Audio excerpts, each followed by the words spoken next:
জয় জগন্নাথ বন্ধুরা, আজকে আমাদের পুরীতে দ্বিতীয় দিন। আর আজকে আমরা ভোর ভোর বাজারে চলে এসেছি, কারণ আমরা আজকে বেরোবো ভুবনেশ্বরের উদ্দেশ্যে। যেহেতু বাইক নিয়ে যাব, তাই তাড়াতাড়ি একটু বাজার সেরে আমাদেরকে আবার হোটেলে ফিরতে হবে, কারণ আমরা টিফিন করে একদম বেরোবো। আর ডিম আর সবজি বাজার যা লাগবে তা দোলন করে নিচ্ছে বাজার। আর এখানে দেখুন সয়াবিন কি বড় বড়। আর হ্যাঁ, যারা বলেন পুরীতে চাল সবজি ভালো পাওয়া যায় না, তাদেরকে একটা কথা বলি, এখন চালও খুব সুন্দর পাওয়া যায় আর মশলাপাতিও দারুণ পাওয়া যায়।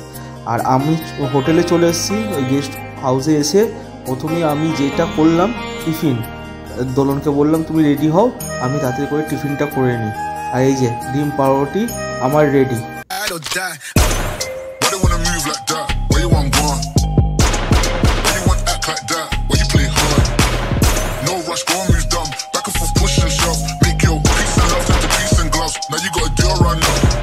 আমরা টিফিন করে সঙ্গে সঙ্গে বেরিয়ে পড়লাম ভুবনেশ্বরের উদ্দেশ্যে। আর এখানে দেখুন হাইওয়েটার চারিদিকে কি সুন্দর গাছপালায় ভর্তি। আমার তো ভালোই লাগছে আমার পক্ষীরাজকে ওড়াতে।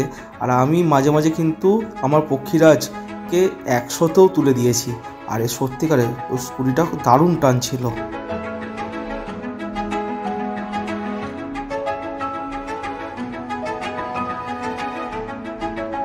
চলে এসেছি আমাদের প্রথম গন্তব্যে, ধৌলি শান্তিস্তূপা। খুব সুন্দর রাস্তাঘাট, এত সুন্দর রাস্তাঘাট যে খুব ভালো লাগলো গাড়ি চালাতে।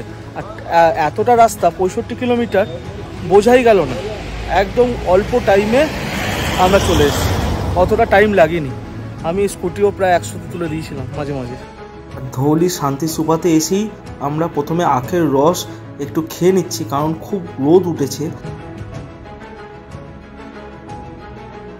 আমরা চলে এসেছি ধৌলি শান্তিস্তূপাতে, যার পরতে পরতে লুকিয়ে রয়েছে অনেক ইতিহাস।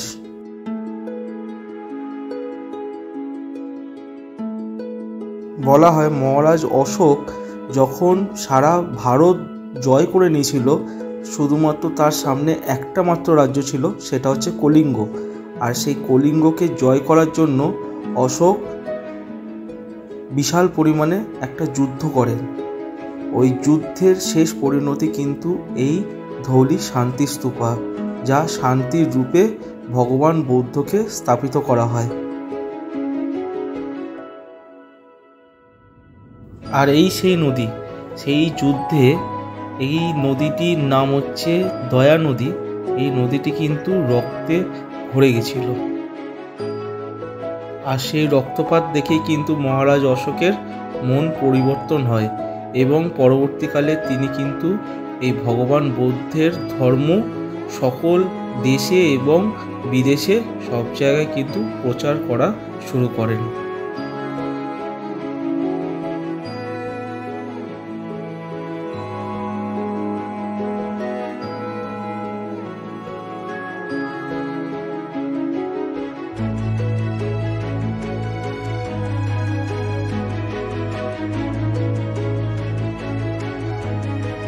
আমরা ধৌলি শান্তিস্তূপা দেখে আবার পুরো ভুবনেশ্বরের মন্দির এক্সপ্লোর করতে বেরিয়ে পড়েছি। আজকের ভিডিওটার সাথে থাকুন, অবশ্যই আপনাদের সবার ভালো থাকবে। আর আজকে ভুবনেশ্বরের অনেক এমন মন্দির দেখাবো যেই মন্দিরে আপনারা কখনোই যাননি। তো চলুন দেখতে থাকুন আমার ভিডিও।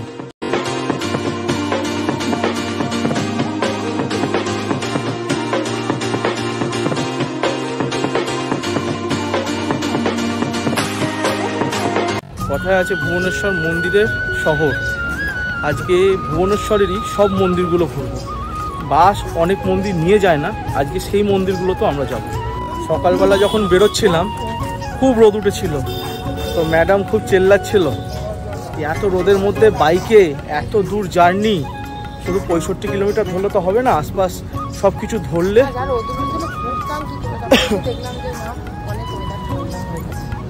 আর এমনি রাইডটা অনেকটা, 65 130 কিলোমিটার, আশপাশ ঘুরতে ঘুরতে প্রায় 150 আর 160 থেকে 160 কিলোমিটার হবে। এটা বাস নিয়ে আসে লিঙ্গরাজ টেম্পল। চাই আজকে সব মন্দিরগুলো এক্সপ্লোর করব।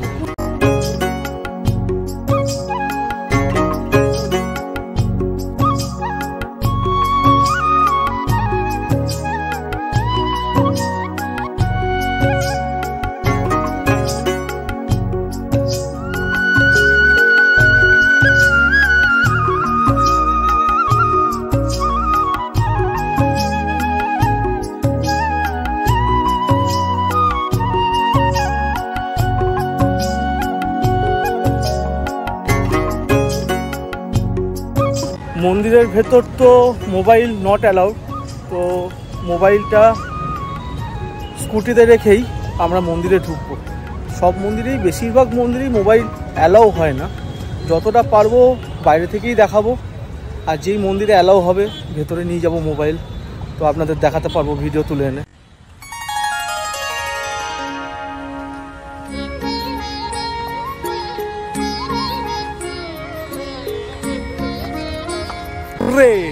মন্দিরের ভেতর তো মোবাইল নিয়ে যেতে দেয়নি, কিন্তু আমি ঠিক ওই পাশটা দিয়ে দেখলাম 2-3টে ছেলে পিকচার তুলছে,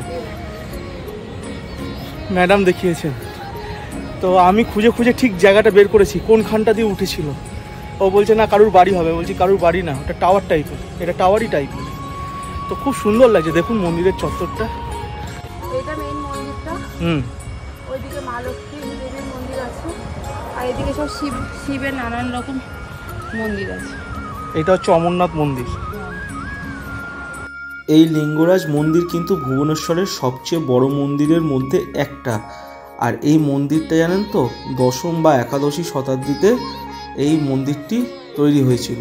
আর এই মন্দিরটি ভগবান শিবের এক রূপ হরিহরা, তাকে নিয়েই এই মন্দিরটা তৈরি হয়েছে। আর অনেকের মতে মধ্যযুগে কিন্তু এই মন্দির চত্বরে ছোট বড় সব মন্দির মিলিয়ে প্রায় 7000 কিন্তু মন্দির ছিল, কিন্তু এখন বর্তমানে কিন্তু 500টা মন্দিরই অবশিষ্ট আছে।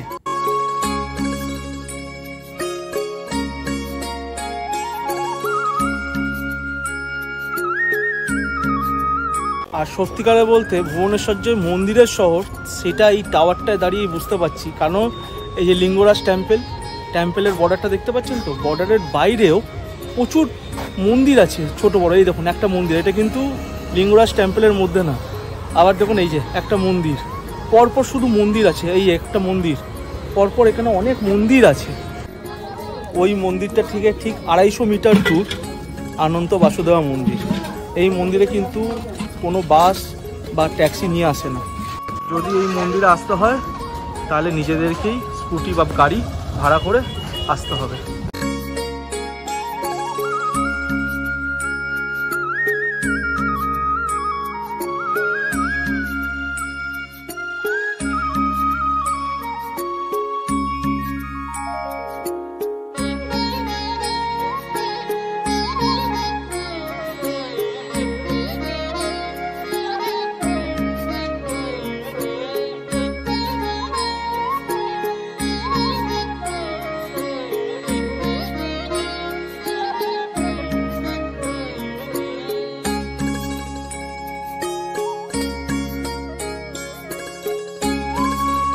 জগন্নাথ দেবের পুরীর মন্দিরে যেমন ভগবানকে 56 ভোগ প্রসাদ দেওয়া হয়, এই মন্দিরটাতেও কিন্তু সেই পদ্ধতিতেই 56 ভোগ প্রসাদ এখানে ভগবানকে সমর্পিত করা হয়।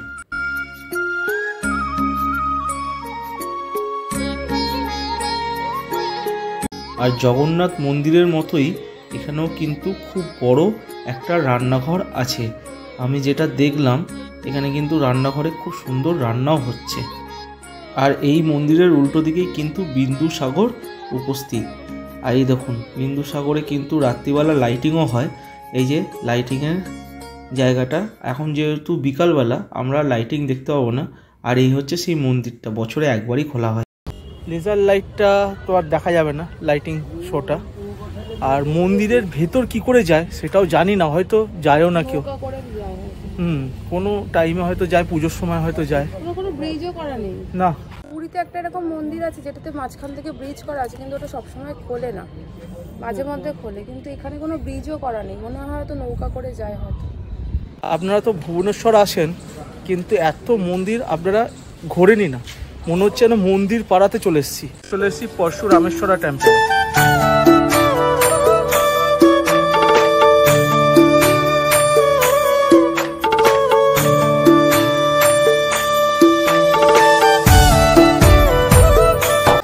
এখানে এত মন্দির দেখে কেমন লাগছে? আমরা এতবার এসেছি পুরীতে, যেমন ইয়েতে যাই কালনা, বিষ্ণুপুর, মন্দির, ওখানে যেমন একই ধরনের, ওটা আটচালা, আটচালা তো হ্যাঁ, টেরাকোটার টেরাকোটার মন্দির। এইখানে সব একই মধ্যে বেলে পাথরের মন্দির। খুব সুন্দর, এত সুন্দর লাগবে। আপনারা যদি একদিন ভুবনেশ্বর রাখেন শুধু মন্দিরের জন্য, দারুণ কিন্তু ঘোরাটা হবে। নিজেরা আসে। নিজেরা বাসে বা ট্যুরিস্ট বাসের সাথে বা ট্যুরিস্ট গাড়ির সাথে গেলে কখনোই হবে না। দেখুন এখান থেকে মন্দিরের জায়গাটা দেখাচ্ছি। এই মন্দিরটার এত সুন্দর বড় চত্বর আর এত সুন্দর গাছপালা দিয়ে সাজানো, আর একটার পর একটা মন্দির। আমরা একটা মন্দিরে গিয়ে কিন্তু আরেকটা মন্দিরে যেতে আমি সত্যিকারে বলতে যখন এরকম ভালো কিছু মন্দিরে যাই আর মন্দিরের পাশে যখন এরকম বাড়ি দেখি, তো আমার মনটা একটুখানি খারাপ লাগে। কেন আমার এরকম একটা বাড়ি হবে ঠিক মন্দিরের পাশে, সকালবেলা উঠতে ঠাকুরের মন্দির দেখে দর্শন করে দিনটা শুরু হবে। সত্যি খুব ভালো লাগে।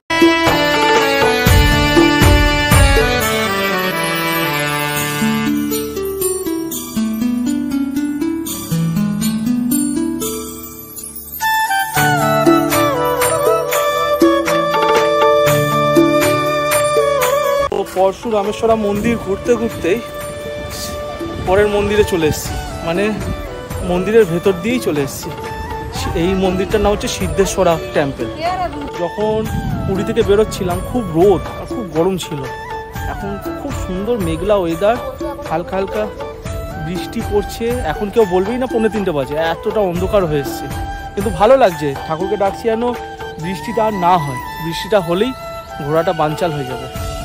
কি ওয়েদার ঠিক আছে? আমি এরকমই মনে মনে ওয়েদারটা চাইছিলাম, শুধু বৃষ্টিটা চাইছিলাম। বৃষ্টিটা হলে ভালো হয়, কারণ যা গরম পড়েছিল। আর এখানে একজনের সাথে কথা বলে জানতে পারলাম এরকম এখানে এই ভুবনেশ্বরে টোটাল 108খানা মন্দির আছে। তো 108খানা মন্দির একদিন বা দুদিনে তো ঘুরে পুরো সম্ভব নয়। তার মধ্যে সুন্দর সুন্দর মন্দিরগুলো আমরা বেছে নিলাম, আর প্রত্যেকটি মন্দিরই দেখলাম প্রচুর পুরনো, দ্বাদশ শতাব্দী, দশম শতাব্দী, দ্বাদশ শতাব্দী, এসব হচ্ছে মন্দিরের বয়স। আমরা মুক্তেশ্বরা মন্দির ঘুরতে ঘুরতেই তার পাশে এই যে গেট দিয়ে বেরিয়ে চলে যাব কেদার গৌরী মন্দিরে। তো এখানে পুরো মন্দিরের শহরে চলে এসেছি, দারুণ লাগছে। না ঘুরলে কিন্তু মিস করবেন। অনেকেই আসেন ভুবনেশ্বর কিন্তু ঘুরতে যান না, মন্দিরগুলো ঘুরুন, ভালো লাগবে।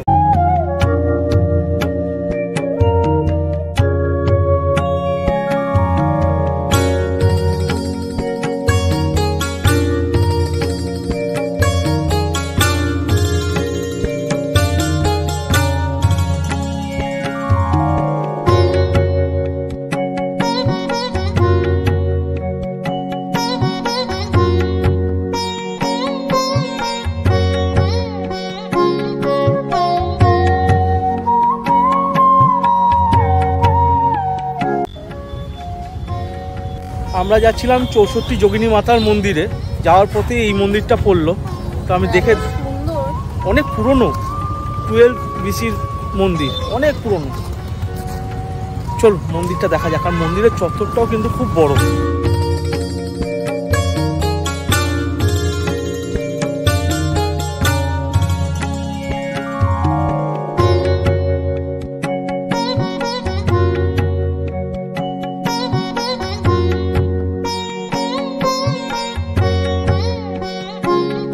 সকাল থেকে এত বাজে রোদ্দুর উঠেছিল, পুরো দম বন্ধ হয়ে যাচ্ছিল। এখন এত সুন্দর ওয়েদার হয়ে গেল, আমি পুরো যেরকম চাইছিলাম, পুরো ভগবান মনের ইচ্ছে রেখেছে। জয় জগন্নাথ। এখন আমরা আছি শিব মন্দিরে। সত্যিকারে বলতে আমরা যে ঠাকুরেরই মন্দিরে থাকি, যেহেতু উড়িষ্যায় এসছি, তাই আগে জয় জগন্নাথ বলেই শুরু করা উচিত।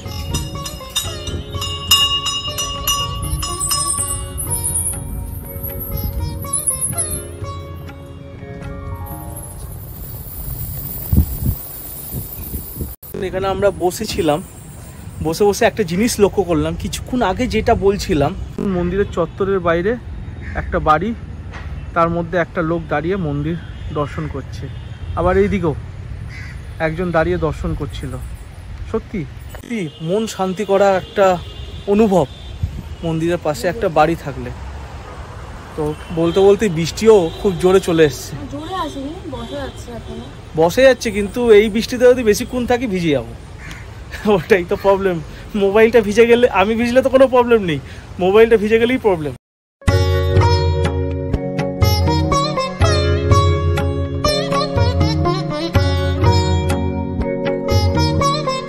এখানে এতটাই বেশি মন্দির আছে পরিমাণে।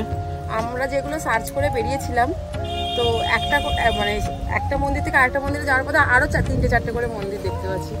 আর প্রত্যেকটা মন্দির এত সুন্দর, যেমন বাঁকুড়া বিষ্ণুপুরে কিছুটা দূর দূর গেলে একটা করে মন্দির, ঠিক এখানে সেরকম। আমি ভাবতে পারিনি যে ভুবনেশ্বরে, মানে ওর উপরে আমি একটু বকবক করছিলাম যে এত গরমের মধ্যে বেরোবো ওই কটা মন্দির দেখার জন্য।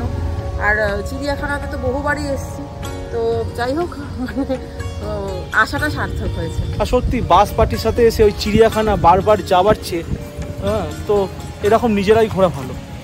খালি একটুখানি অভিজ্ঞতা বা ওই কোথায় যাব সেই ডেস্টিনিটা জানতে হবে, ব্যাস তাহলেই হয়ে যায়।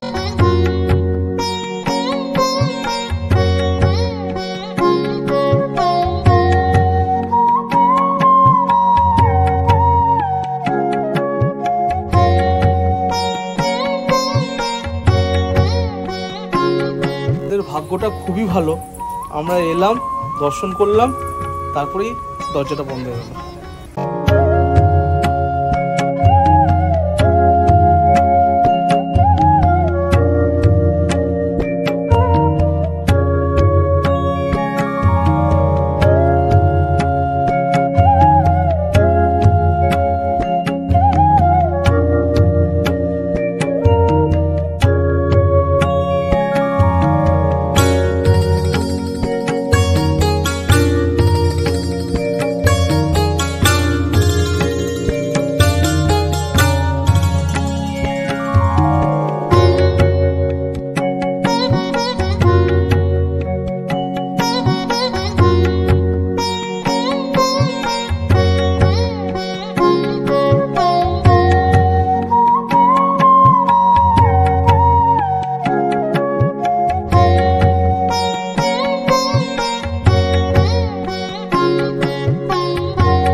আমরা যেই মন্দির থেকে বেরোলাম, বিশাল পরিমাণে বৃষ্টি, রোদ একদিকে বৃষ্টি, কিন্তু দারুণ লাগছে পুকুর পাড়টা দাঁড়িয়ে।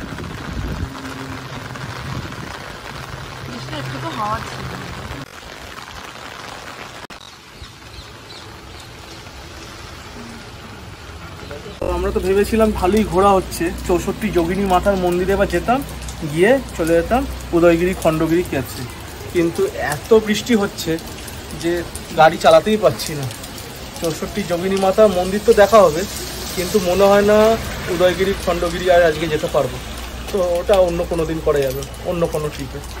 আজকে যেগুলো ঘুরতে এসেছি মন্দিরই আগে ঘুরি। বৃষ্টি ভেজা ওয়েদার, তার মধ্যে অটোয় বসে চাউমিন খাওয়া, অন্যের অটোয় আবার, ভাবা যায়? চিনিও না জানিও না কার অটো। বৃষ্টির জন্য যেহেতু আমাদের অনেকটা সময় নষ্ট হলো, সেই জন্য আমরা আরও অনেক মন্দির ঘুরতাম। এই ভুবনেশ্বরেই কিন্তু আছে শ্রীরাম মন্দির, যেটা হচ্ছে অনেকটাই পুরনো আর প্রাইভেট একটা মন্দির, আর আছে রাজারানী মন্দির। এই দুটো মন্দির আমরা তো আর ঘুরতে পারবো না, সময় হয়ে উঠবে না, যেহেতু সন্ধে হয়ে উঠছে, আর আমরা প্রায় 65 কিলোমিটার আবার বাইক চালিয়ে ফেরত যেতে হবে পুরীতে। তো লাস্ট মন্দির যেটা আমরা ঘুরবো সেটা হচ্ছে 64 যোগিনী মন্দির। এটাও কিন্তু খুব প্রাচীন একটা মন্দির, আর এই মন্দিরের পরতে পরতে ইতিহাস আছে। আর এই মন্দিরটা কিন্তু মেন শহরের যে প্রায় 10 কিলোমিটার ভেতরে আর নদীর এই পাড়টা আসতে হবে। আর দেখতেই পাচ্ছেন নদীর পাড় দিয়ে রাস্তাটা কি সুন্দর লাগছে, একটা ছোট্ট নদী। আর এই গ্রামটার নাম হচ্ছে হীরাপুর। তো চলুন গ্রামের দিকে যাওয়া যাক। প্রায় 1 ঘন্টা বৃষ্টিতে দাঁড়িয়ে তারপর আমরা এলাম 64 যোগিনী মন্দির। অনেকটা টাইমই গেল, আর আসার সময় দেখলেন তো রাস্তাঘাট কি শুনশান। তো সন্ধে হওয়ার আগেই কিন্তু আমাকে বেরোতে হবে, কারণ আমরা দুজনই আছি, টুরিস্ট বলতে এখানে কেউ নেই।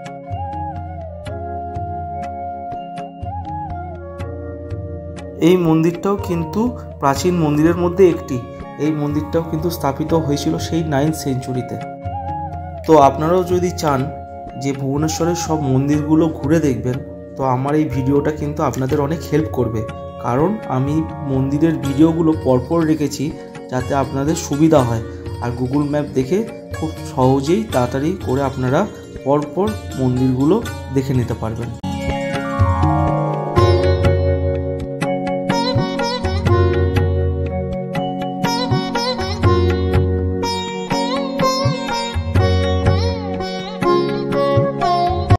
মা পার্বতীর 64টা রূপকে এখানে মূর্তি হিসাবে তুলে ধরা হয়েছে, তারই নাম হয়েছে 64 যোগিনী মন্দির। আর মাঝখানে আছে মা চণ্ডীর মূর্তি।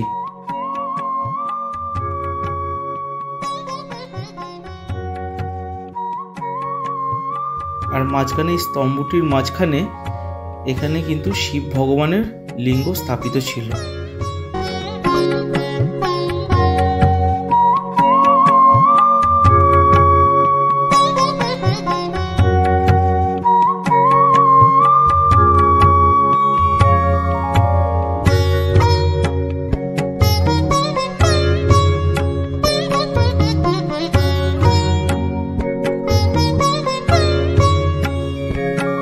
ফুল ছিটছে। ফুল না, এই গাছে যে ফল হয় সেটা আমি জানতাম না। চলো এবার বেরোনো যাক। যেহেতু এখানে ট্যুরিস্ট পার্টি খুব কমই আসে, জায়গাটা তো খুব নিরিবিলি, কিন্তু মন্দিরটার অনেকটাই ভগ্নপ্রায় অবস্থা। ভালো লাগছে মন্দিরগুলো ঘুরে ঘুরে। আর বৃষ্টিটা না এলেই, ভগবানকে ডাকছি বৃষ্টিটা না এলেই ভালো। আমাদের হোটেলে ফিরতে তো অনেকটাই লেট হয়ে গেছিলো, আর ফ্রেশ হয়ে আমরা বেরিয়ে পড়েছি সন্ধ্যের টিফিন করতে, আর সমুদ্র সৈকতে বসে মাছের চপ খেতে খেতে মজা নিই। তো চলুন টাটা বন্ধুরা, আর ভিডিওটা যদি ভালো লাগে একটা তবে সাবস্ক্রাইব করে দেবেন।